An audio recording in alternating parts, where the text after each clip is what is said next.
Um ótimo sábado para você. Quem sabe que chegou agora e já não tenha recebido um cumprimento meu no início dessa transmissão. Nós estamos muito felizes que você está conosco. Eu disse que seria um final de semana especial e tem sido um final de semana muito especial. Espero dar aqui alguns esclarecimentos. Existem pessoas que estão dizendo, escuta, o que aconteceu a noite passada? Mas eu queria dar uma saudação antes de dar aqui as minhas explicações. Eu tenho gente de todo lugar. O Adenir de Maringá deu um recadinho para nós aqui, um alô. Adenir, que Deus te abençoe. Eu queria saber como é que você descobriu a nossa transmissão. Alguém indicou isso para você? Fala pra gente quem é você e como é que você descobriu a gente. A Agueda de Santo André, que Deus te abençoe. Rubislene, eu não sei de onde você está falando, mas diz pra gente aqui a partir de onde, de que cidade. De Recife, nós temos a Erli, e do Rio de Janeiro, da Igreja da Carápia, nós temos a Adriana Dias, que Deus te abençoe, Adriana. Temos o Fábio de Feira de Santana, inclusive os baianos estão aqui. Baiano, inclusive, me disseram outro dia que não nasce, baiano estreia, né? Então, um abraço para os baianos que estão com a gente aqui. O Fábio de Feira de Santana, como eu disse, mas também tem os desbravadores de Cabo Frio, no Rio de Janeiro. Que Deus abençoe. Bota o nome da galera aí, é mais de um que está assistindo. Diz aí pra gente como é que você descobriu a gente. Tem a Betinha de Assis, no interior de São Paulo. E o William Carlos, ele fez um pedido de oração. Eu vou pedir para o Ministério da Oração que nos acompanha, dá uma olhadinha no chat, sobe ali os nomes e as pessoas e anotem os pedidos que estão sendo feitos. Nós queremos ter a certeza de que a intercessão por aquelas pessoas que estão confiando a nós o seu pedido, a sua necessidade, que a gente tenha joelhos se dobrando em favor de vocês. Pois bem, eu também queria dar um alôzinho para o pessoal da Escola de Planaltina que está assistindo a gente. Deus abençoe. Eu imagino que vocês devam estar vivendo momentos interessantes aí, né? Com os alunos que não podem ir para aula e videoaulas e tudo mais. Que Deus dê força e sabedoria para vocês agora, pessoal da área educacional aí. Eu também vou dar um abraço especial para um amigo pessoal, o pastor Paulo Avarenga, que deve estar com sua família. Ontem ele fez uma coisa linda com sua igreja no Mato Grosso do Sul. É um amigo querido, especial. Quero dar um abraço para você também, deve estar nos acompanhando aí. E também a Thaís, aqui de Keller, é uma amiga, nós temos um grupo. Ela convidou algumas pessoas para assistir na sua casa e a gente tem a oportunidade de abrir a palavra de Deus lá com elas toda semana. Estamos com saudade, porque já faz algumas semanas que estamos impedidos devido às restrições do Covid-19, mas vai aqui meu cumprimento a você, Thaís, transmita às meninas aqui também os meus cumprimentos, e depois me avisa se alguma delas está aí na transmissão, coloca o nome lá para a gente poder também dar um alôzinho para elas, ok? Amigos, nós já estamos indo para a quarta semana que estamos impedidos de frequentar o prédio, o edifício da igreja, o nosso santuário. E a gente, às vezes fica com saudade, às vezes a gente fica assim, puxa vida, que vontade de ir à igreja, de almoçar com os irmãos, de estar lá, de abraçar e de ir à igreja. São hábitos, e as pessoas que têm o hábito de frequentar um local semanalmente, agora esse hábito lhes foi impedido de continuar. Então tem muita gente sentindo falta, mas é uma oportunidade de a gente refletir algumas coisas. E uma das coisas é que a igreja é muito mais do que esse edifício. Você é a igreja. Você é a pedra que foi lançada e colocada sobre o fundamento que é Cristo. E o que eu tenho percebido é que nós, como igreja, estamos tendo a oportunidade agora de agir como tal, mesmo impedidos de nos encontrar semanalmente aqui no edifício da igreja. E uma das coisas que eu tenho visto a igreja fazer e atuar é a manifestação de amor e de afeto. Eu tenho visto gente preocupada em atender as necessidades dos seus irmãos. Existe aqui um food bank que circula na região metropolitana de Dallas e tem gente que não precisa, mas vai lá, pega o alimento e às vezes eles, dependendo do horário, eles conseguem pegar vários lotes dessas comidas perecíveis e não perecíveis.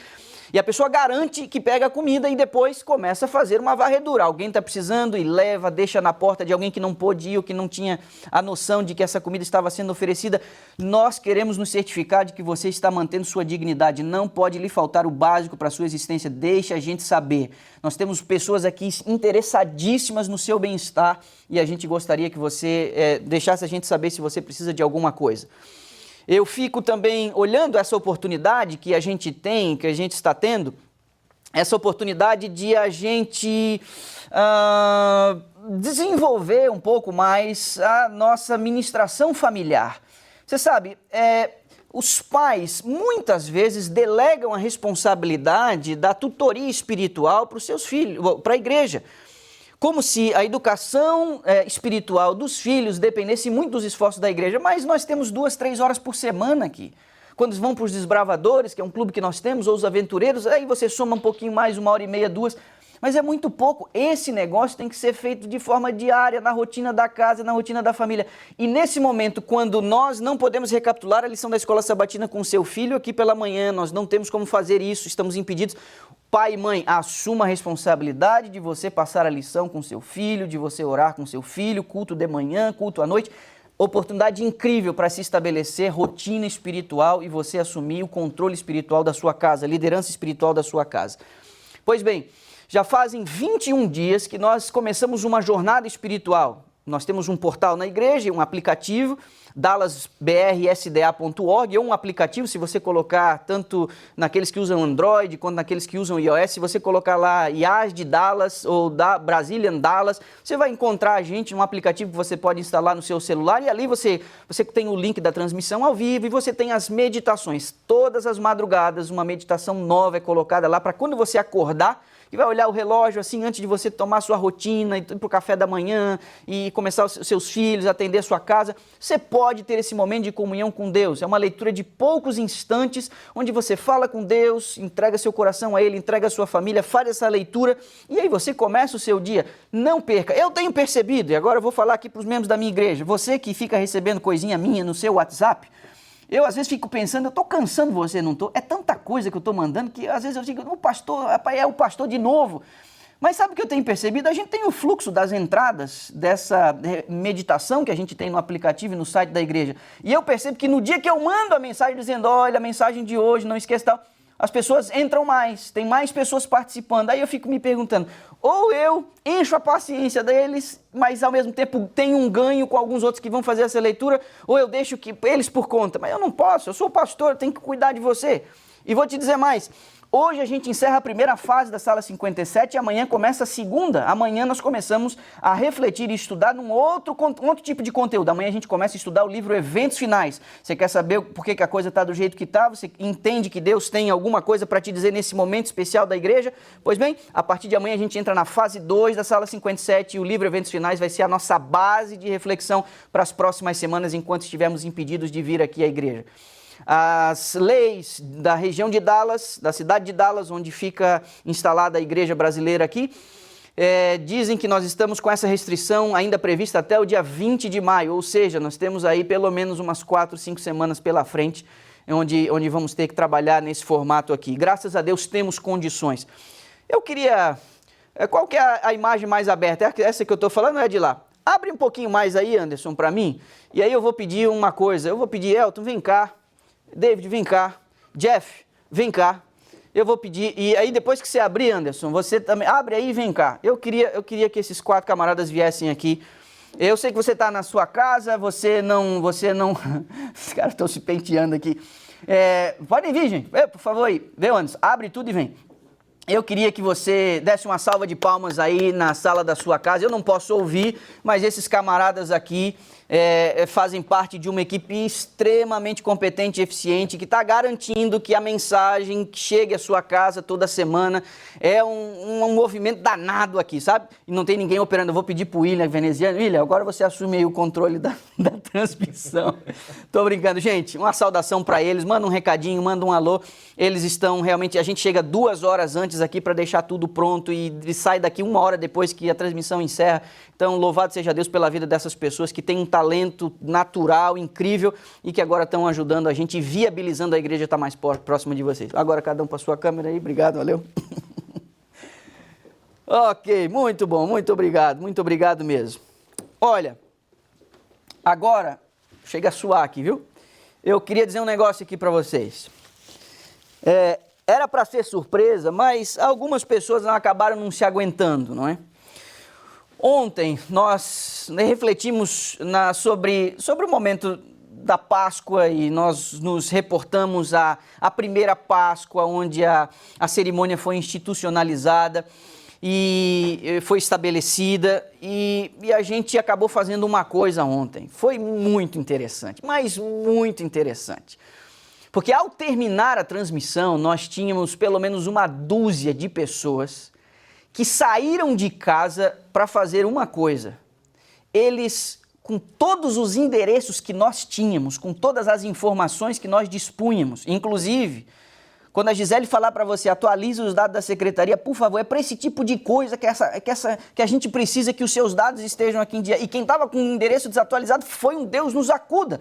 Mas nós tivemos os 7 anciãos, e eu vou citá-los aqui pelo nome, o Joesel, o Grenivel, o Elias, o Ever, o Victor, me ajuda, Joesel, quem que eu não falei ainda? O Haroldo, não, o Haroldo está de quarentena, o Haroldo testou positivo, teve que ficar em casa, eu não pude contar com ele ontem, mas ele fez a casa dele. E mais um aí, olha rapaz, que coisa feia para mim, faltou um. E o Natanael, claro, os 7 anciãos. Somado a esses, nós contamos ainda com a ajuda de outros anciãos e diáconos.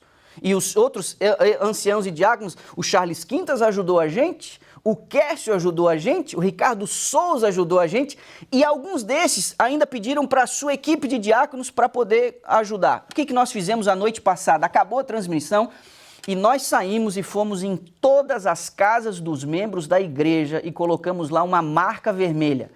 Uns optaram em colocar uma fitinha na maçaneta pelo lado de fora, outros colocaram uma tape vermelha nos umbrais da porta, nas laterais e na verga em cima. Outros colocaram uma fitinha com um alfinete e um cartãozinho. E eu tenho relatos, o último a terminar, porque foi longe, eram 2h55 da manhã, quando o último me disse assim, ó, missão cumprida. E aí eu disse para eles, tira uma foto. E se você não conseguir entrar no condomínio, aqui nos Estados Unidos a coisa não é tão simples assim. Imagina um cara desse pulando o muro ou o portão de um condomínio. Não dá para fazer um negócio desse. Então, houve um caso em que nós tivemos que botar a marca no carro da pessoa, porque parecia que o roommate, que não é um membro da igreja, poderia estranhar alguém na porta lá colocando o negócio. Então, nós pegamos a marca e colocamos na janela do carro. Então, você já conferiu a maçaneta da sua porta hoje? Você que é membro aqui da igreja? Inclusive, algumas pessoas não são batizadas, não são membros aqui da igreja. Nós demos um jeito ainda de conseguir endereço, ir lá atrás e tudo mais. Pode ter havido algum problema. Pode ter alguém tirado, pode a gente ter colocado na porta errada. Um endereço ontem me deu um trabalho danado, porque eu também não queria ficar de fora dessa e peguei 11 endereços para mim e um deles estava errado, me jogaram no lugar errado. E eu levei 40 minutos e tive que acordar uma pessoa, um parente, para poder me dizer, cara, confere, por favor, esse endereço para mim. Mas por que isso foi feito? Isso foi feito para que você possa se sentir especial. Isso foi feito para que você possa entender, e mesmo o Ricardo que ajudou a gente lá no Kim, nas casas mais distantes, para que você possa entender que somos uma igreja, somos um corpo, somos uma família. E estes anciãos me mandaram áudios e mensagens dizendo que privilégio ter ido à noite lá, que privilégio ter orado na porta. E ontem eu deixei 2 deles aqui e eu acho que esses caras saíram hoje de manhã, bateram a porta e nem notaram a fita que estava na porta, porque não me falaram nada, mas está lá. Inclusive eu tive que enrolar 2 deles, porque eu deixei eles em casa, fingi que fui embora, voltei e botei a fita na sequência. Por quê? Porque a oração que a gente fez foi para que você recebesse o selo de Deus, para que você pudesse receber uma marca de salvação. É um símbolo, não tem um efeito prático ou direto, objetivo, como teve na 10ª praga, mas era para que você pudesse se sentir especial, para que você pudesse saber que nós somos uma família e que nós precisamos ser guardados por esse agente salvador, Jesus Cristo, que nos derramou o seu sangue por nós e nos garantiu a vida eterna. É o que nós vamos tratar aqui hoje pela manhã. Eu quero muito agradecer essa equipe que trabalhou à noite para viabilizar essa ideia e nós estamos muito felizes por isso. Antes de eu abrir a palavra de Deus, eu queria fazer uma enquete com você. Eu sei que muita gente está com saudade do prédio, muita gente está com saudade da igreja. Então eu queria pedir um favor. Você pega o seu celular aí, se você acha que essa ideia é boa e você diz assim, ó, eu vou... Você bota um dedinho assim para cima. Se você diz assim, pastor, eu não gostei muito dessa ideia, eu não vou não. Mas, por favor, você não fica assim, sem dizer nada. Aí você bota o dedinho para baixo assim, tá? Então, a ideia é a seguinte, nós vamos comprar um transmissor de rádio E a partir aqui do estacionamento da igreja, sem caixa de som, não vai ter caixa de som para não incomodar os vizinhos. Nós vamos instalar esse transmissor de rádio na mesa, eu vou estar usando um microfone, e você vai, essa transmissão de rádio, nós vamos mandar um sinal de rádio, e você vai colocar na estação dentro do seu carro e vai ouvir a pregação de dentro do seu carro. E nós vamos usar o parking lot, nós vamos usar o estacionamento aqui de trás da igreja, que é enorme. E você vai poder matar um pouquinho a saudade de vir à igreja sem aglomerações, porque você vai estar dentro do seu carro com a sua família. Se você acha que essa é uma boa ideia, você coloca assim. Aí depois a gente vai pensar e estudar qual seria o melhor dia para a gente fazer isso. Se a gente faria isso no sábado, se a gente faria isso no domingo, final da tarde. Você coloca o dedinho assim ou você coloca o dedinho assim, a gente vai viabilizar. Mas eu queria consultar você. Você teria interesse de vir aqui ao estacionamento da igreja para assistir um sermão ao vivo, ainda que você não tenha condições de entrar no prédio? Faz assim ou faz assim, mas conta pra gente aí, tá bom? Você que mora aqui na região de Dallas. Pois bem, vamos abrir a palavra de Deus. Foi para isso que, de fato, a gente montou tudo isso aqui hoje. E esse é o nosso maior interesse. Para isso, mais uma vez, eu vou pedir para você inclinar a sua cabeça. Nós vamos pedir a bênção de Deus para abrir a sua palavra. Nosso Deus e Pai, nosso Senhor, tua palavra vai ser aberta agora. É isso que nós queremos, é isso que nós precisamos. Por isso, fala conosco. Fala em alto e bom tom para a tua própria glória. Transforma a nossa vida, sela o nosso coração. Que o Senhor, através do sangue de teu Filho, possa nos purificar de toda maldade, de todo pecado. Esse é o nosso desejo, Senhor. Essa é a nossa intenção. Nós fazemos essa oração confiados em Jesus Cristo e nos seus méritos. Amém. Gênesis capítulo 15, nós vamos começar aqui. Gênesis no capítulo 15. Eu fiz algumas menções na noite de ontem e hoje nós vamos conferir algumas dessas passagens, alguns destes textos. E eu queria que você pudesse me acompanhar, porque hoje tem que ver que o sangue é que vai ser o sinal. Como o sinal que foi colocado na sua porta na noite de ontem, este sangue será para nós um sinal. E nós vamos precisar entender um pouco isso. Ontem vimos que em torno do Cordeiro Deus restaura a vida da sua igreja, Deus restaura as famílias, Deus restaura as pessoas. Em torno do Cordeiro se dá o plano da salvação. E a gente vai se deter especificamente ao símbolo, o sinal do sangue na noite de hoje. Mas nós vamos começar com uma antecipação que Deus fez a Abraão. Mencionei ontem, mas agora vamos ler o texto. Gênesis capítulo 15, eu queria que você observasse o verso 13, 14 e 16. Lemos assim: Então lhe foi dito, sabe com certeza que a tua posteridade será peregrina em terra alheia e será reduzida à escravidão e será afligida por 400 anos. Mas também eu julgarei a gente a que tem de sujeitar-se, e depois sairão de lá com grandes riquezas. Verso 16. Na quarta geração tornarão para aqui, porque não se encheu ainda a medida da iniquidade dos amorreus. Olhe para mim. Deus está falando com seu servo Abraão, aquele homem que não podia ter filhos, sua mulher era estéril. Este homem que gerou Isaque no alto dos seus 100 anos e sua mulher aos 90, um nascimento extraordinário, que o ser humano jamais seria capaz de fazer uma coisa assim. Deus quis fazer desse jeito. Só que quando Abraão recebe a promessa de Deus, Deus diz para ele: olha, Abraão, vou abençoar o mundo através de você e vou abençoar a tua descendência. Mas o interessante é que parece ser um projeto, um presente de grego. Porque Deus diz: eu vou abençoar, mas antes eles serão escravizados e vão penar por 400 anos. Deus já avisa e diz que o seu povo vai precisar saber esperar e sofrer, porque a medida dos amorreus que habitavam na terra de Canaã não tinha extrapolado os limites da paciência de Deus. Você percebe como Deus, quando eles entraram na terra prometida, e Deus falou: agora eu estou executando o meu juízo. Façam assim, desse jeito. Por isso que Deus muitas vezes disse: destruam as cidades e os seus habitantes, porque nós precisamos fazer uma limpa. Aquela região era uma região que comprometia o plano da salvação para a humanidade. Então você e eu precisamos entender que Deus age de maneira drástica, mas a sua paciência é muito grande. E por 4 gerações, ele sabendo que precisava fazer isso, ele ainda aguarda até que eles excedam os limites da sua paciência. Então só para que eu e você possamos entender que Deus não agiu por mero capricho, porque gostava de Abraão e não gostava daquele povo. Aquele povo faziam sacrifícios humanos aos deuses, eles matavam criancinhas, Eles colocavam bebezinhos recém-nascidos nos braços de um tipo de Deus que era feito com um tipo de mineral, um tipo de pedra, talhado na pedra, e um fogo muito quente aquecia a base desse ídolo, dessa divindade, e ficava tão quente que a pedra ficava quase incandescente. Para agradar esses deuses, eles colocavam bebezinhos recém-nascidos nos braços e o bebezinho morria queimado e derretido. Você imagina um negócio como esse? Por isso que Deus mandou fazer algumas coisas. Por quê? Porque a maldade estava tomando conta do mundo. E estas pessoas representavam uma ameaça à salvação do planeta inteiro.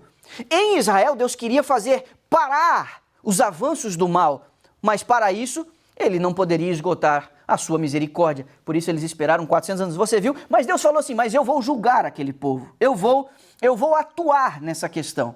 Aqui fica claro e evidente que Deus tinha as coisas exatamente no controle, mesmo quando o povo de Israel, os hebreus no Egito, sofreram grandes problemas devido à escravidão. Agora eu queria que você avançasse, mesmo quando chega o momento de Deus executar o juízo. Eu vou pedir para você ir até o livro do Êxodo, que é o livro seguinte, no capítulo 7. Deus não faz isso sem dosar com misericórdia os seus juízos, mesmo entre os egípcios, mesmo entre esse povo a que Deus estava julgando pela maldade cometida contra os seus semelhantes, apesar de ser de uma outra etnia, eles eram semelhantes, outros seres humanos. Deus agora vai julgar, mas ele faz isso de forma progressiva. Repare nos versos que eu vou dar, as referências que eu vou dar. Êxodo capítulo 7, versos 4 e 5. Faraó, Deus está antecipando a Moisés, não vos ouvirá. E eu porei a mão sobre o Egito e farei sair as minhas hostes, o meu povo, os filhos de Israel, da terra do Egito, com grandes manifestações de julgamento. Saberão os egípcios que eu sou o Senhor, quando estender eu a mão sobre o Egito e tirar do meio deles os filhos de Israel. Observe agora o capítulo 9, na página seguinte você tem aí, nós estávamos no capítulo 7, vamos ao capítulo 9, versos 13 a 17. Disse o Senhor a Moisés, levanta-te pela manhã cedo, apresenta-te a Faraó e dize-lhe, assim diz o Senhor, o Deus dos Hebreus, deixa ir o meu povo para que me sirva. A gente segue até o 17. Pois esta vez enviarei todas as minhas pragas sobre o teu coração e sobre os teus oficiais e sobre o teu povo, para que saibais que não há quem me seja semelhante em toda a terra. Pois já eu poderia ter estendido a mão para te ferir, a ti e o teu povo com pestilência, e teria sido cortado da terra. Mas deveras, para isso te hei mantido, a fim de mostrar-te o meu poder, e para que seja o meu nome anunciado em toda a terra. Ainda te levantas contra o meu povo para não deixá-lo ir? Deus está antecipando aqui que ele faria isso em progressão. Deus está antecipando aqui que ele faria isso dando condições ao povo de refletir sobre as chances que ele estava dando. E o Deus começa de uma maneira muito simples. Moisés chega diante do faraó, e quando Moisés chega diante do faraó, Moisés joga um cajado e esse cajado vira serpente. Esse sinal foi apenas um milagre, mas não feriu ninguém, não machucou ninguém, e Deus disse assim, deixa ir o meu povo. É o meu primogênito, deixa para que eles me sirvam no deserto. Mas aí o faraó olhou aquele negócio e falou, isso aí meu pessoalzinho aqui do palácio da corte também consegue fazer. E eles foram lá e imitaram, com uma mágica, com um truque, eles imitaram um negócio. E o faraó falou, não, de jeito nenhum, vocês não vão sair daqui não. Mas aí as pragas começam a ficar um pouco mais complicadas. E depois você tem a praga da água que vira sangue. E aí eles vão lá e dão um jeito de fazer um truque. Eles também reproduzem o segundo sinal, que também não feriu ninguém, foi simples até então. Mas aí veio o terceiro a coisa já começa a ficar um pouco mais complicada, veio a praga das rãs. Os egípcios adoravam as rãs eram um símbolo da fertilidade. As margens do Nilo, quando o Nilo enchia e na época de seca retrocedia, essa parte da estiagem, onde o Nilo alcançava e depois retrocedia, era muito fértil, aquilo ali ajudava demais. E as rãs tomavam conta ali daquele rio, era um símbolo de fertilidade. Pois este símbolo de fertilidade adorado pelos egípcios, Deus os feriu com rãs, a ponto de ficar até meio constrangedor, porque vinha a rã, que eles adoravam, não podia mexer, só que depois que a praga cessou, as rãs ficavam mortas, encheram as casas, os pátios, o quintal, essa coisa toda, e eles tiveram que tirar aquele negócio mal cheiroso, e aí a coisa começou a ficar um pouco mais constrangedora. Eles também conseguiram, de alguma maneira, imitar esse terceiro sinal, mas depois do terceiro sinal, eles foram incapazes, através de qualquer truque, de poder fazer isso daí. Aí veio as outras pragas. Os piolhos, as moscas, veio a morte dos animais, feridas e chagas, chuva de pedra com fogo, os gafanhotos, e veio trevas na 9ª praga, e assim Deus, cada uma das pragas, ele ia debochando das divindades egípcias, como que dizendo, olha no que vocês estão apoiando. E começou a levar o povo a pensar. O grande problema é que houve um momento em que quando a praga caía, só tinha um jeito de fazer a praga cessar, tinha que chamar Moisés. E nessa de chamar Moisés, várias e várias vezes, os próprios magos, que também não tinham nem a capacidade de bloquear a praga neles e na família deles, eles imploravam ao faraó, chama Moisés, deixa esse povo ir logo de uma vez. Os magos entenderam que enquanto o povo permanecesse no Egito, seria uma ameaça a eles. Então, meus amigos, chega aqui o faraó no capítulo 10, na página seguinte onde você está, no verso 16 e 17, olha a declaração que se arranca do faraó, 16 e 17 do capítulo 10. Então se apressou o faraó em chamar a Moisés e Arão e lhe disse, pequei contra o Senhor, o vosso Deus, e contra vós outros. Agora, pois, peço-vos que me perdoeis o pecado ainda esta vez, e oreis ao Senhor vosso Deus que tire de mim esta morte. Você consegue perceber? Aqui, o faraó, ele é obrigado a reconhecer que Deus é grande.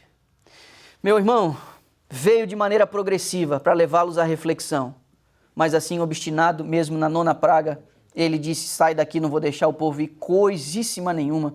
E aconteceu o que a gente viu ontem, aconteceu aquele terror tremendo. Deus tinha dito antes das pragas começarem a cair, Israel é o meu primogênito. Você quer ver? Volte ao capítulo 4, antes das pragas. No capítulo 4, no verso 22 e 23, foi antecipado a Faraó.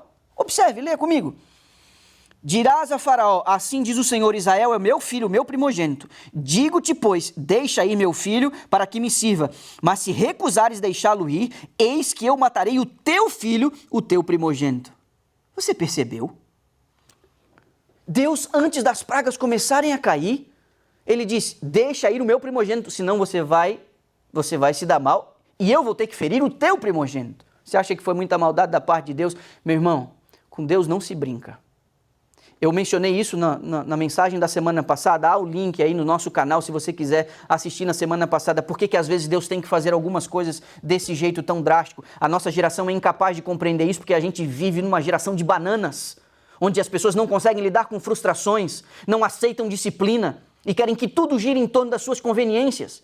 Mas não é assim. Há ordem e lei no universo. Nós somos regidos por essas leis e Deus que estabeleceu leis vindicará seu caráter e a administração desse planeta. E aqui ele disse, poderia ter sido evitado? Poderia, mas o cara foi teimoso. Você percebe a obstinação de Faraó? Bateu o pé a ponto de a sua casa ser ferida. E o seu governo ser devastado. A terra do Egito foi devastada, animais, plantações, famílias. Não havia uma casa no Egito que não houvesse um morto. Você imagina uma coisa como essa? Pois bem, no capítulo 12, e a gente volta ao texto base da nossa reflexão de ontem, na 10ª praga é feita aqui uma recomendação. E a recomendação do capítulo 12, nós vemos aqui no verso 7 e no verso 8. Tomarão do sangue o porão em ambas as ombreiras e na verga da porta, nas casas em que o comerem. Naquela noite comerão a carne assada no fogo com pães asmos e ervas amargas a comerão. O gesto de a gente ter ido à sua casa nessa noite passada, você que é membro aqui da Igreja Brasileira de Dallas, era para reproduzir exatamente isso aqui. O sangue era o sinal e precisava ser aspergido nos umbrais da porta. Este sangue era a única coisa que poderia livrar, inclusive os hebreus, da praga mortal naquela noite no Egito.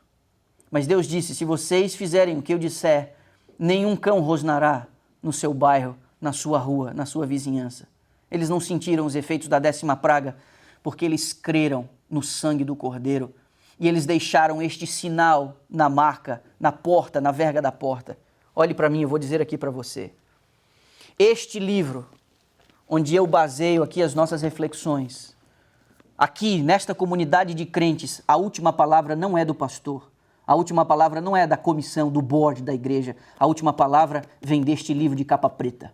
A última palavra vem das Sagradas Escrituras. E este livro diz que haverá um outro momento onde o planeta, não uma nação, não um povo, não uma região, mas o planeta será julgado antes da redenção final. E este livro diz a mim e a você que outras pragas cairão no nosso planeta. Não é essa que a gente está vivendo. Não chega nem perto as que eu e você conseguimos detectar aqui no livro do Apocalipse, dessa revelação. Porque estas 7 últimas pragas, da qual fala o livro do Apocalipse, ela nos é dito que elas vêm sem mistura de misericórdia. Vai ser uma coisa terrível. Em linguagem simbólica e literal misturada, nós temos a descrição no livro do Apocalipse dessas pragas que cairão sobre o planeta. Mas, como no passado, como no Egito, Deus deu uma possibilidade de escape. Deus deu uma chance das pessoas não sofrerem a maldição e a punição. Assim será também no final, antes da volta de Jesus. Haverá uma possibilidade de escape. Haverá um selo, haverá uma marca. E este selo e essa marca se fundamenta na pessoa de Cristo. Eu e você precisamos entender que a fé no Cordeiro e o sangue do Cordeiro faz algumas coisas em nós, provoca algumas coisas em nós. A primeira é que o sangue do Cordeiro quebra os grilhões do cativeiro. Nós somos libertos da escravidão do pecado quando nós aceitamos a Jesus Cristo como nosso Salvador pessoal.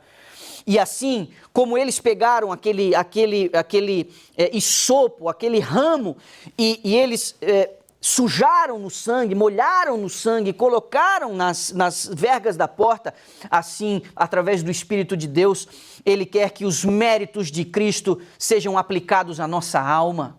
O sangue de Cristo deve afetar a nossa vida e uma marca deve significar a nossa existência. Pode ser que eu esteja falando para algumas pessoas que acreditam apenas que a mera declaração de aceitar a Jesus Cristo como Salvador seja suficiente. Não é suficiente.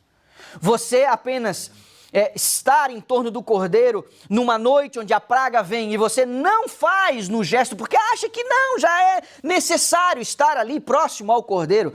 Então você não pega o isopo e você coloca as marcas do sangue. O anjo destruiria você se você estivesse lá e se arriscasse apenas em participar da refeição sem que você fosse selado e marcado. Não, este outro gesto, você precisa se reunir em torno do Cordeiro, mas as marcas do sangue na porta era o que desviava o furor do anjo mortal.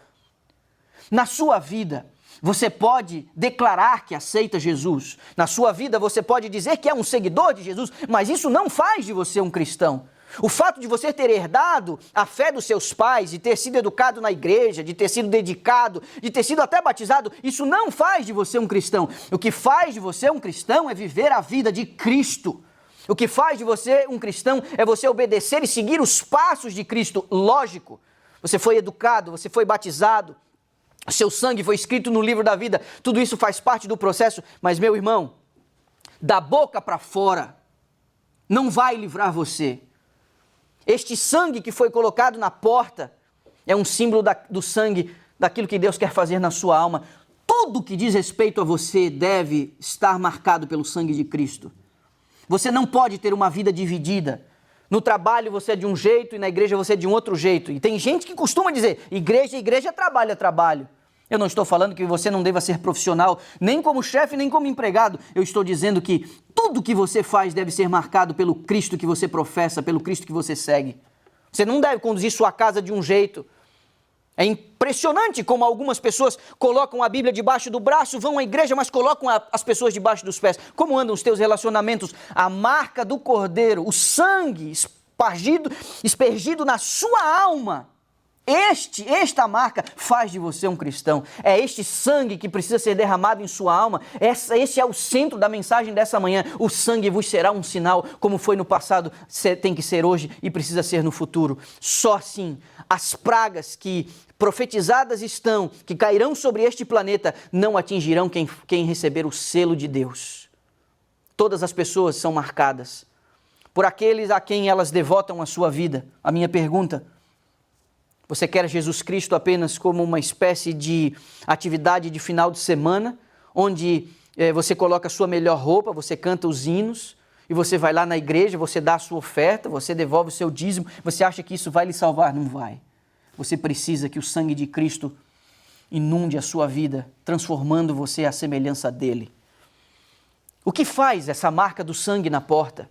O que faz você receber Jesus Cristo como seu Salvador pessoal e manifestar isso na sua vida? Isso indica que você está de partida, porque naquela noite da 10ª praga, eles rumaram em direção à terra prometida.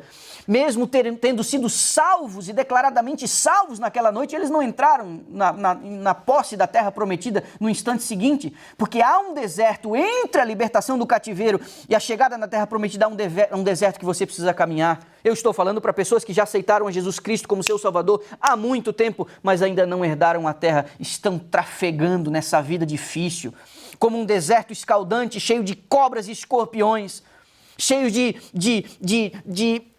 com um cenário hostil, difícil a caminhada, os pés calejados, os lábios rachados, pelo calor do dia, pelo frio da noite. Assim é a vida da gente. Mas eu quero dizer a você, nós estamos a um passo da terra prometida. Aqueles que recebem a marca do selo do Deus vivo, eles poderão entrar na terra que lhes foi prometida. É isso, este é o sinal. O sinal nos dá a garantia de que nós estamos na direção correta. Mas a marca do sangue na sua vida restaura a sua comunhão com Deus. A marca do sangue de Jesus no seu coração restaura os teus relacionamentos. Você precisa ser uma pessoa mais fácil. É possível que eu esteja falando para uma pessoa difícil. Você precisa ser mais fácil. Se você é um cristão, você precisa facilitar as coisas. Você precisa facilitar os relacionamentos. Você precisa diminuir o tom, a tensão nos seus relacionamentos. Você precisa reclamar menos. Você precisa se queixar menos. Você precisa parar de culpar terceiros por aquilo que você precisa entender. A sua visão de mundo a respeito de si mesmo e dos outros precisa ser afetada. Isso o sangue de Cristo faz na sua vida. Não é possível que depois de anos e anos de cristianismo, a gente continue com as mesmas velhas manias. Você está em direção à terra prometida, você foi marcado por Cristo. Permita que Ele mude você de dentro para fora, na essência daquilo que você é. Não dá para a gente ser o mesmo. Diminua a atenção. Preste mais atenção na sua vida. Cuide para você não falar aquilo que não deve. Pense antes de falar. Não opine sobre aquilo que não precisa. Isso é básico. É nos nossos relacionamentos que a gente evidencia a eficácia da nossa religião. Facilita a vida dos outros. Não é possível. Cuide, seja justo, seja zeloso, mas cuide. Cuide com os sentimentos das pessoas, o sentimento dos seus filhos, do seu cônjuge. Abaixe o tom. Peça perdão, peça desculpas, assuma sua falta. É nobre, é bonito, é cristão. É sinal de que o Espírito está trabalhando com você. Essa religião precisa ser prática para afetar o nosso dia a dia. Assim que a coisa funciona. Agora, nós vamos dar um salto até o livro de Isaías. O último texto dessa manhã, última reflexão dessa manhã. Porque Isaías, numa linguagem poética, capítulo 52, muitos de nós conhecemos esse texto. Muitos de nós estamos familiarizados com essa passagem. É quem sabe, uma das mais bonitas das Escrituras. O que impressiona é que Isaías escreveu isso 7 séculos antes de Jesus Cristo encarnar. Ele está fazendo uma profecia messiânica. E nós temos uma pista aqui em Isaías quando a gente lê algumas coisas. Isaías faz profecias em tempos verbais no futuro e no passado. Aí você diz, pastor, como que alguém pode fazer a profecia se referindo ao passado? Deixa eu dizer aqui a você. Profecia não significa apenas predição futura.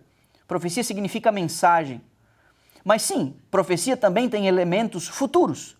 Quando Isaías fala de algumas profecias futuras usando o tempo passado, Isaías está tentando dizer para a gente uma coisa. Não importa, isso vai acontecer e é incondicional. Por isso Deus coloca no passado, porque para Deus é como se já tivesse acontecido. O capítulo 53 de Isaías fala do servo sofredor, do Messias sofredor. Um Messias sofredor que as pessoas não compreenderam. Mas ele coloca no passado. Por quê? Porque isso era incondicional. No capítulo 52, no verso 10, porque a Bíblia não foi escrita por capítulos e versículos como nós temos aqui. Alguém fez isso depois para facilitar, e graças a Deus que alguém fez isso para facilitar. Mas nós não podemos compreender o capítulo 53 sem a introdução que é feita nos versos anteriores, no final do capítulo 52. E o verso 10 do capítulo 52, olha só que interessante a expressão que Isaías utiliza. O Senhor desnudou o seu santo braço à vista de todas as nações, e todos os confins da terra verão a salvação do nosso Deus. Percebeu a linguagem que Isaías utiliza? Todas as vezes, guarde isso, é uma frase de um professor meu, professor Valdecir Lima, ele diz que todas as vezes que uma coisa é muito difícil de ser explicada, Deus recorre à poesia, o lúdico, o abstrato, para tentar explicar uma coisa muito difícil. E aqui parece haver aqui, até em tom poético, uma tentativa de Deus de dizer o que ele está para fazer. E Isaías está dizendo que Deus desnudou o seu braço. Eu estou de paletó aqui, não dá muito, mas em outras palavras, Deus arregaçou as mangas. O que Isaías está dizendo é que Deus arregaçou as mangas. Para quê? Para mostrar salvação. Ou seja, Deus arregaçou as mangas porque Ele está prestes a fazer algo que é a salvação. Isso introduz para a gente essa salvação, que é no capítulo 53. Uma salvação tão interessante, uma salvação tão diferente, uma salvação tão bonita que... Olha como Isaías começa o capítulo 53. Olha como Isaías começa o capítulo 53. Quem creu em nossa pregação? Você está percebendo? Quem creu em nossa pregação? É como se Isaías estivesse dizendo assim, quem que vai acreditar nessa história? Quem vai acreditar nisso? Lembre-se, Deus está arregaçando as mangas para mostrar a salvação. Quem vai acreditar nisso? E do que ele está falando? A quem foi revelado o braço do Senhor, você está vendo? É Deus atuando para mostrar a salvação. Aí ele diz, quem vai acreditar nisso? A quem foi revelado o braço do Senhor? Quem percebeu essa atuação de Deus? Perceba, porque foi subindo como um renovo, perante ele como raiz de uma terra seca, ele não tinha aparência nem formosura. Olhámo-lo, mas nenhuma beleza havia que nos agradasse. Ele era desprezado e o mais rejeitado entre os homens, homem de dores e que sabe o que é padecer. E como um de quem os homens escondem o rosto, ele era desprezado e dele não fizemos caso. Certamente, perceba, está no passado. Ele tomou sobre si as nossas enfermidades e as nossas dores, levou sobre si. E nós o reputávamos por aflito, ferido de Deus e oprimido. Mas ele foi transpassado pelas nossas transgressões e moído pelas nossas iniquidades. O castigo que nos traz a paz estava sobre ele e pelas suas pisaduras fomos sarados. Todos nós andávamos desgarrados como ovelhas, cada um se desviava pelo caminho. Mas, repare, o Senhor, a sua Bíblia deve estar aí em letras garrafais, é Deus o Pai, o Senhor fez cair sobre ele, o servo sofredor, o Messias, a iniquidade de nós todos. No verso 6, a atuação de Deus é ativa. Deus não apenas observa o que fizeram com o filho dele, Deus está demonstrando claramente que no ato de Jesus morrer, ele coloca os pecados da humanidade sobre o seu filho. É um ato direto da parte de Deus salvar você, como foi um ato direto de sacrificar o cordeiro e colocar o sangue na porta. Este ato de Deus foi o que de fato matou Jesus, porque ele assumiu a culpa do nosso pecado. Verso 7, ele foi oprimido e humilhado, mas não abriu a boca. Como o cordeiro foi levado ao matador e como ovelha muda perante os seus tosqueadores, ele não abriu a boca. Por juízo opressor ele foi arrebatado e de sua linhagem quem dela cogitou. Porquanto foi cortado da terra dos viventes, por causa da transgressão do meu povo foi ele ferido. Observe o verso 10, todavia ao Senhor agradou moê-lo, fazendo-o enfermar. Quando der ele a alma como oferta pelo pecado, verá a sua posteridade e prolongará os seus dias, e a vontade do Senhor prosperará nas suas mãos. Observe o verso 11, ele verá o fruto do penoso trabalho de sua alma e ficará satisfeito. Olhe para mim, eu estou encerrando aqui as minhas considerações. Deus arregaçou as mangas para mostrar a salvação. É um ato divino. Prefigurado na imagem do cordeiro, prefigurado na imagem do animal inocente, tomando o lugar do casal pecador lá no Jardim do Éden. Prefigurado naquele animalzinho morto na noite da 10ª praga, prefigurado na pessoa do próprio Cristo na noite da Santa Ceia, toda a salvação se dá em torno do cordeiro. Este cordeiro, na linguagem de Isaías, Ele está dizendo, quem vai acreditar nisso? É especial demais, é diferente demais, é escandaloso demais o fato de Deus resolver salvar a humanidade tomando sobre si a iniquidade de nós todos. E eu digo Deus, é porque a Trindade, esse é um ato da Trindade. Jesus assume a posição da morte, mas Paulo diz que Deus, o Pai, estava com Cristo reconciliando consigo o mundo. Ele sofreu na própria pele a dor e o preço do nosso pecado. Meu irmão, Deus quer levar você para a terra prometida. Deus quer salvar você e sua casa. Deus quer salvar sua família. Deus quer marcar a sua vida com o sangue que foi extraído de sua carne ferida. Deus quer salvar você para a eternidade. Deus, quando resolver punir a humanidade, quando Ele resolver dar o preço do pecado, eliminando o mal deste planeta, o mal será erradicado. A Bíblia diz que não haverá nem raiz e nem ramos. Satanás, seus demônios e seus seguidores assumirão a culpa dos seus pecados. Aqueles que se recusaram a ter o seu coração selado pelo sangue de Cristo, porque a salvação só vem dele, estes sofrerão a condenação final, mas você não precisa sofrer essa condenação. A sua vida precisa demonstrar que você aceitou Jesus Cristo como seu Salvador. Você precisa declarar que você aceitou Jesus Cristo como seu Salvador. E Ele selará o seu coração com o sangue de seu Filho. E aí você vai viver da maneira como você quer? Você acha que Deus vai rebaixar o padrão de sua moralidade e ética ao nível de nossas conveniências? Não. Sabe por quê? Porque existe um jeito de você viver de acordo com a vontade de Deus.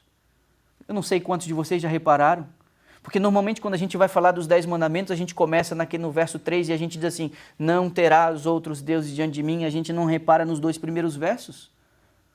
Deus diz assim, eu sou o Deus que te tirou do Egito e da casa da servidão. Não terás outros deuses diante de mim, não farás, e assim Deus discorre com a sua santa lei. Ninguém poderá obedecer à lei, ninguém poderá entender o sentido da lei, a menos que antes tenha sido libertado do cativeiro. Eles foram libertados do cativeiro egípcio, eu e você somos libertados do cativeiro do pecado. Libertados do cativeiro do pecado, estaremos aptos a obedecer à sua lei. Você observa isso? É na obediência dos mandamentos, da vontade de Deus, que eu e você evidenciamos que o nosso coração está selado e marcado. A gente começa a refletir a imagem de Cristo. Este é o selo de Deus. A imagem de Cristo no coração humano, uma obra da terceira pessoa da divindade, é o Espírito de Deus que molda a sua vida à semelhança de Cristo. Assim como a cera recebe o selo, a marca, o coração recebe do Espírito a marca de Jesus Cristo. Você se torna uma nova criatura. Quer você receber este selo? Quer você confirmar a decisão que você já tomou em algum momento da sua vida? Gostaria você nessa manhã de dizer, Senhor, eu preciso mudar de vida, eu preciso mudar de atitude.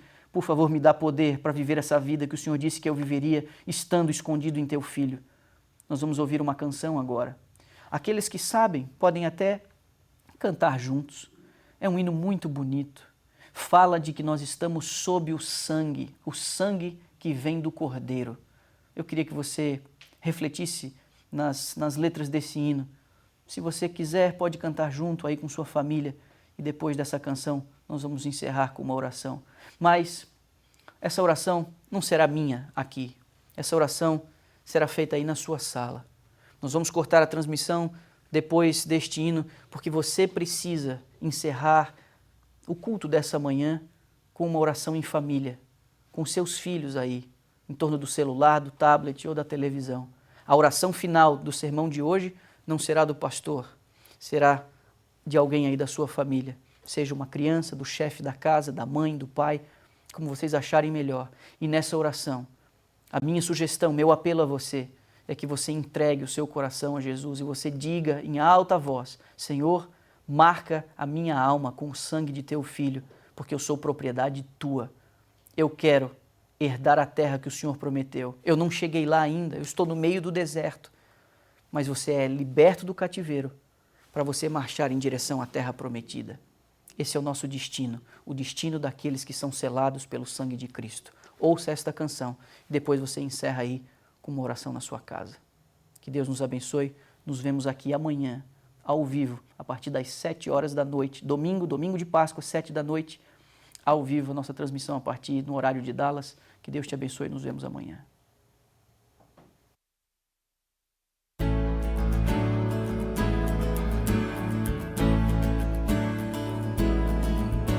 O sangue que vem do Cordeiro sobre a porta do meu coração, que espanta as trevas, me dá compreensão da força do seu grande amor.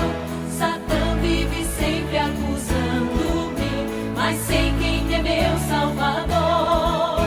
Agora nenhuma condenação, estou sob o sangue de Deus.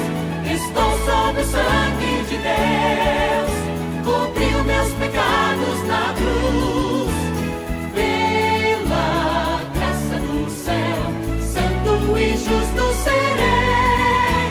Estou sob o sangue de Deus, salvo e seguro do plano do mal. Suas ciladas não vão me afastar. Estou sob o sangue de Deus.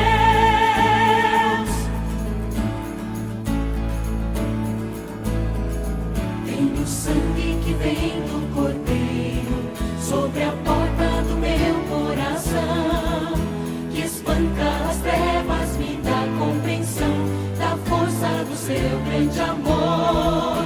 Satã vive sempre acusando-me, mas sei quem é meu Salvador. Agora nenhuma condenação, estou sob o sangue de Deus. Estou sob o sangue de Deus, cobriu meus pecados na cruz. Pela graça do céu, santo e justo serei. Estou sob o sangue de Deus, salvo e seguro do plano do mal. Suas ciladas não vão me afastar. Estou sob o sangue de Deus. Estou sob o sangue de Deus, cobriu meus pecados na cruz. Pela graça do céu, santo e justo serei. Estou sob o sangue de Deus, salvo e seguro do plano do mal. Suas ciladas